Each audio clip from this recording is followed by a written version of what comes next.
can use the dropper rig for surf casting, fishing for mullet off the wharf, or you can also use it out in deep water for groper and so on. Now to begin, I'm using 20 pound monofilament here, and I'm going to give myself 400 millimetres.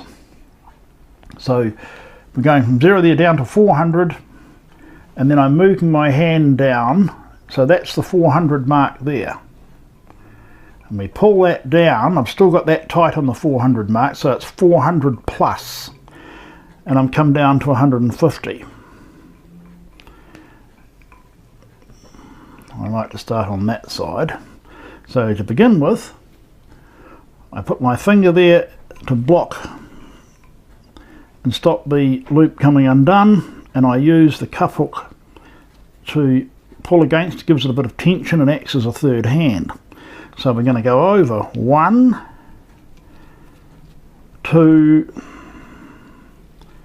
3 times, and then I put my second finger in and put my forefinger on the outside and go around another 3 times, like that. Then I put my thumb and forefinger through the hole in the middle that we've made, take the line off the cuff hook and put the piece through that we've just reached through to get with our thumb and finger. And we have to make this wet, because otherwise we'll significantly weaken the line when we pull it tight. And you slide those in with your finger, and you can see we're down to about the 150 mark there, so it's worked out pretty accurately.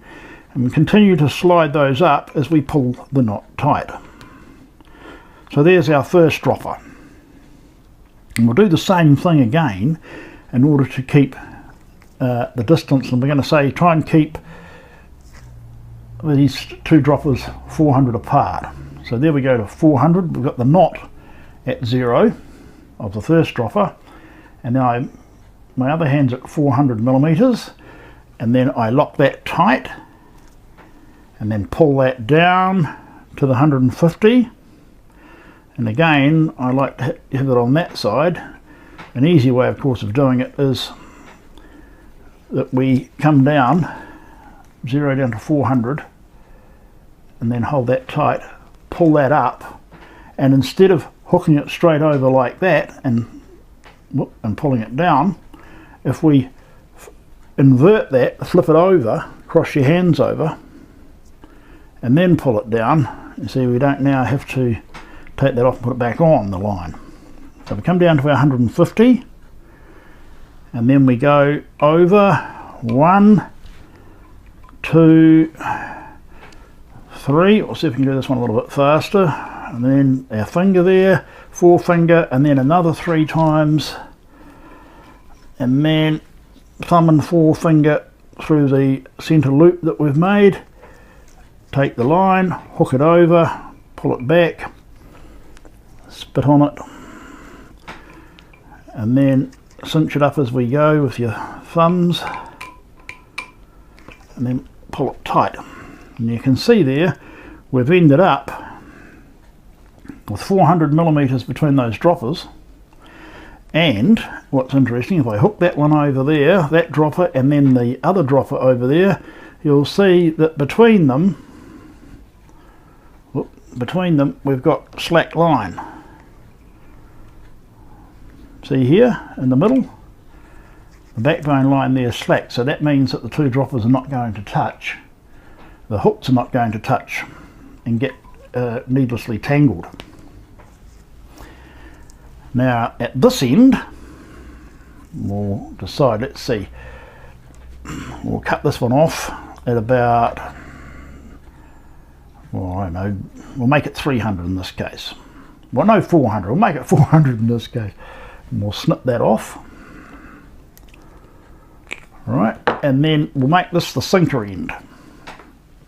And what we do is I'm going to use a surgeon's end loop, and importantly we make sure that there's the dropper, the bottom dropper, that we slide this up so it's not going to tangle up with a sinker.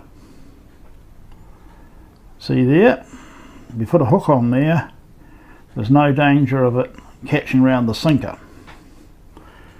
And then we pinch that with your finger and thumb and forefinger, form a little loop, and you can see that's what the advantage of allowing more line, it just makes the knots easier to tie.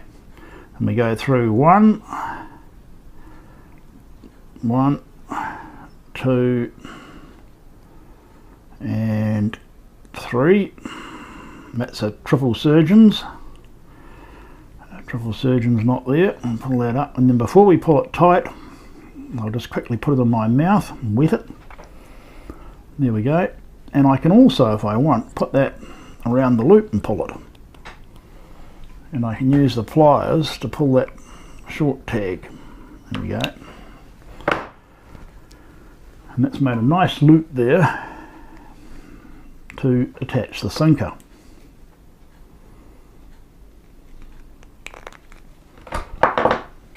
And at the other end, I'm going to tie on a swivel.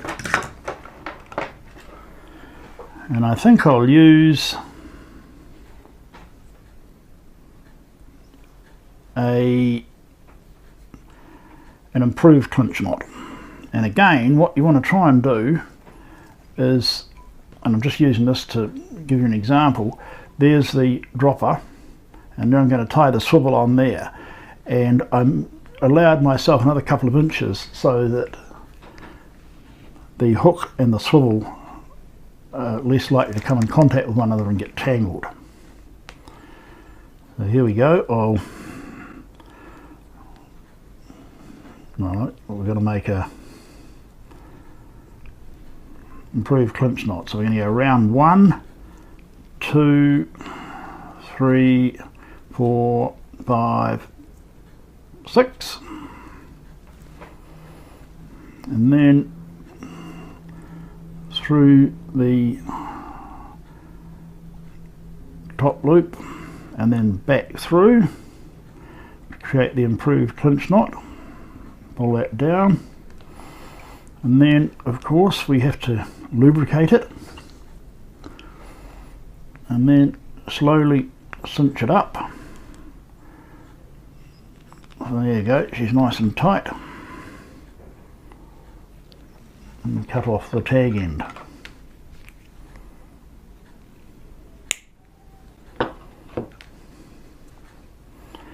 And there we have it. We've tied the two droppers, and we've got the swivel at the top, and a triple surgeon's end loop at the bottom. Now I've put an old black t-shirt over our tying jig, which will hopefully make it a little bit easier to see what we're doing next. I've got here a couple of 2-bar suicide hooks that we're going to put onto these droppers. Alright, and the hook, and we thread that through there and over the point of the hook, pull that one up, and the same with the other one. And then you can put all those into a bag or box, and that makes it a lot easier when you get to the beach or the wharf or wherever you are. You can quickly get that out of there, and it's also good if you're taking kids and things fishing and they're breaking their lines off. You don't have to sit there at the beach all day tying up more rigs. You can just get another one out of the bag.